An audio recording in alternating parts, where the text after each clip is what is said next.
Have you ever looked around and felt like everyone else was moving forward while you were somehow standing still? Someone you know is getting married. Someone is buying a house. Someone is building a career. Someone is traveling, growing, earning more, looking happier, looking more certain. And then there is you, trying, thinking, waiting, wondering why your life does not look the way you thought it would by now. And the strange part is, maybe nothing is actually wrong in this exact moment.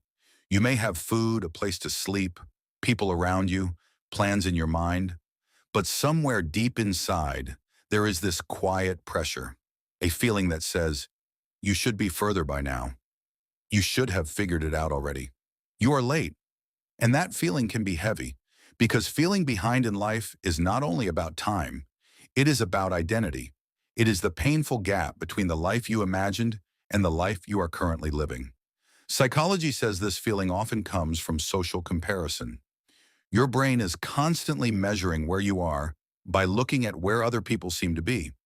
But the problem is, you are not comparing your full life to their full life.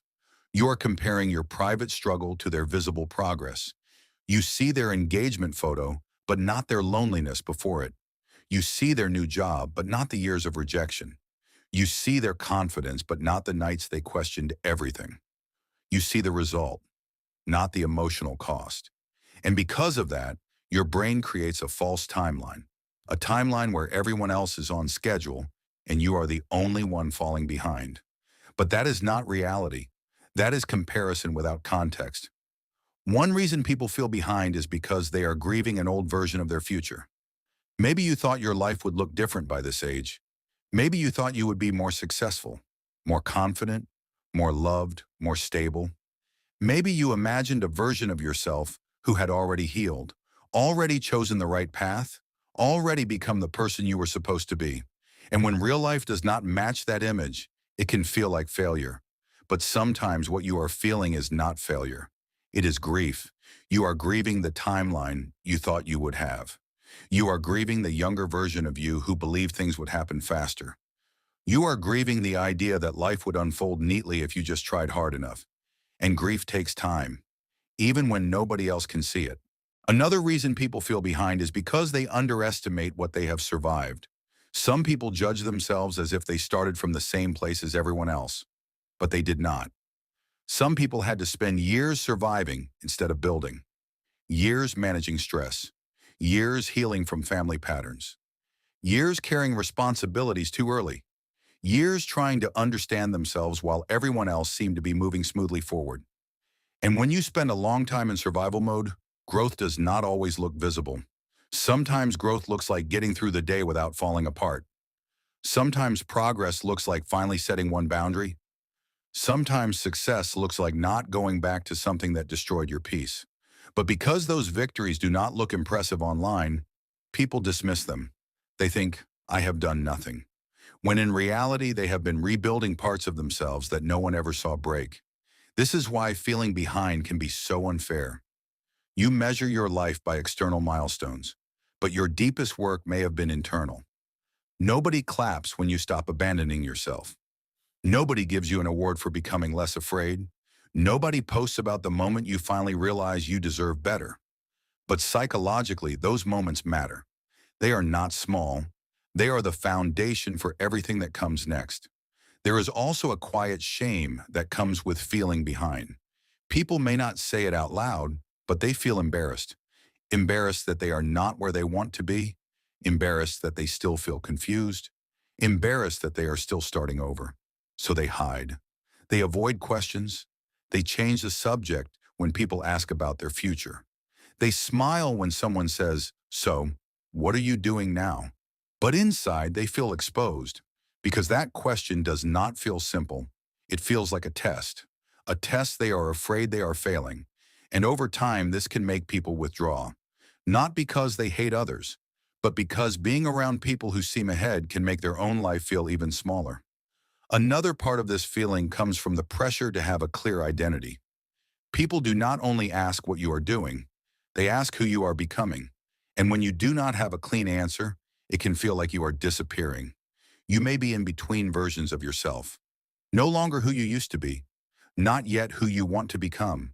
And that middle place can feel deeply uncomfortable because society celebrates arrivals. It celebrates success stories, before and after pictures, big announcements, clear achievements. But it does not know what to do with the quiet middle, the uncertain season, the years where you are changing internally, but your outside life still looks the same. So you may start thinking nothing is happening, but something may be happening. You may be learning what you no longer want. You may be understanding what hurt you. You may be noticing patterns you used to repeat without question. You may be slowly becoming honest with yourself. And that kind of growth is difficult to measure, but it is real. Here is what is important. Feeling behind does not always mean you are behind. Sometimes it means you are measuring your life with the wrong ruler. You are using society's timeline. Graduate by this age. Marry by this age. Have money by this age. Know yourself by this age. Be healed by this age. But human life does not work like a checklist. People do not grow in straight lines. Some people bloom early and lose themselves later. Some people look successful and feel empty. Some people start over at 35, 45, or 60 and finally become who they were meant to be. A delayed timeline is not a wasted life. It is still a life. And often the people who feel most behind are not lazy. They are deeply aware. They care so much about becoming something meaningful that every delay feels personal. They are not indifferent to their future. They are haunted by it. They think about their potential. They think about the years passing. They think about the version of themselves they still want to become. And that awareness can hurt, because once you see the gap between where you are and where you want to be, you cannot unsee it. But awareness is not the enemy. It is the beginning of movement. The danger is when awareness turns into self-punishment, when you start believing that being late means being worthless, when you treat your current life like evidence that you failed, when you forget that becoming a person is not a race, it is a process, and some processes take longer because they are building something deeper. Maybe your life has not moved quickly because your healing was not simple. Maybe your path has taken longer because you had to unlearn things other people never had to question. Maybe you are not behind. Maybe you are becoming at the speed your nervous system could survive. That does not mean you should stop trying. It does not mean you should romanticize being stuck. It means you can move forward without hating yourself for where you are. You can want more without calling your current life a failure. You can build slowly, quietly, honestly, one choice at a time. Because the life you want is not built by panicking about how late you are. It is built by returning to yourself, again and again. And maybe the question is not, why am I so far behind? Maybe the better question is, what part of my life is finally ready to move forward now that I understand myself more deeply? Because you are not late to your own life. You are inside it. And as long as you are still here, still aware, still trying, still becoming, your story is not behind. It is still unfolding.